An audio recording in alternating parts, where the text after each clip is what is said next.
Episode kali ini, saya akan mengajak pemirsa mengunjungi desa wisata Teduh Glamping yang berada di Desa Sumberwuringin, Kecamatan Sumberwuringin, Kabupaten Bondowoso. Jika pemirsa ingin merasakan liburan alam yang sejuk dan beda dari yang lain, Teduh Glamping ini bisa masuk dalam list rencana liburan. Menawarkan pemandangan alam yang indah karena berada di lereng Gunung Raung, sumber mata air yang sejuk, sembari menikmati kuliner khas, menjadi perpaduan wisata yang menarik. Ditambah, pengunjung juga bisa menginap di glamping yang telah disediakan.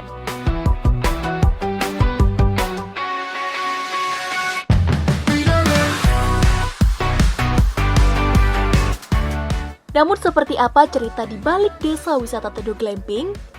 Yuk, ikuti terus cerita inspiratif ya. Secara umum kami bersama pemerintah desa dan juga teman-teman penggiat wisata di Desa Sumberwuringin mengkaji potensi-potensi desa yang ada di Sumberwuringin. Kebetulan memang yang menjadi sorotan utama dari pemuda dan juga teman-teman pemerintah desa waktu itu adalah lokasi di namanya dulu ini bukan Teduh Glamping, jadi ini namanya Sumber Kolbu, gitu ya. Sumber Kolbu. Jadi sebatas mata air yang dimanfaatkan oleh warga untuk kebutuhan sehari-hari juga dan untuk mandi ataupun mencuci. Nah, sehingga kita terpikirkan dengan volume air yang begitu besar, jadi dengan situasi dan kondisi alam yang memang mendukung, kita mengulas dan mengkaji terkait dengan potensi alam di lokasi ini. Jadi kita berembuk secara musyawarah dan kita cetuskan, kita tetapkan bahwa lokasi ini kita akan kelola sebagai wisata, sehingga disepakati bersama melihat potensi-potensi yang begitu besar, sehingga kita mulai bergerak bersama swadaya teman-teman pemuda untuk membersihkan lokasi ini. Jadi memang masih banyak beberapa potensi yang ada di Desa Sumberwuringin. Kita baru menyentuh beberapa titik, salah satunya yang sudah kita kembangkan yaitu di Teduh Glamping ini. Tantangannya sih di awal itu pertama menentukan sumber daya manusianya ya.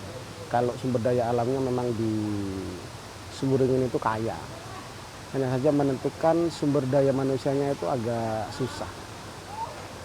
Kenapa? Memang pemuda di Sumberwuringin ini kan rata-rata pekerjaannya kan sebagai pekerja perkebunan yang pendapatannya lumayan sih, pendapatannya lumayan besar. Untuk mengajak mereka bergabung di wisata itu salah satu bentuk tantangan. Tantangan yang kedua mungkin soal perizinan ya, karena sebagian besar lokasi wisata kita itu berada di wilayah Perum Perhutani, KPH Bondowoso. Tapi alhamdulillah semua tantangan-tantangan itu sudah terlewati dan ya sekarang kita lihat Teduh Glamping ini sudah menjadi betul-betul menjadi primadona begitu. Destinasi wisata di Kecamatan Sumberwuringin sebenarnya pada umumnya di Kabupaten Bondowoso ini wisatanya terkait dengan alam. Akan tetapi yang membedakan dengan wisata kami di Teduh Glamping, di mana para wisatawan dapat menikmati sekaligus beberapa tempat. Yang pertama adalah wisata air dengan pemandian sendang di Teduh Glamping. Dan kita di wilayah Kecamatan Sumberwuringin itu berada di Gunung Lereng Raung. Kita bisa menikmati keindahan Gunung Raung dan juga kita ada satu titik di mana terdapat hutan pelangi, di mana hutan pelangi tersebut hanya ada 2 di Indonesia, salah satunya di Kecamatan Sumberwuringin, Desa Sumberwuringin, dan menjadi rangkaian wisata Teduh Glamping.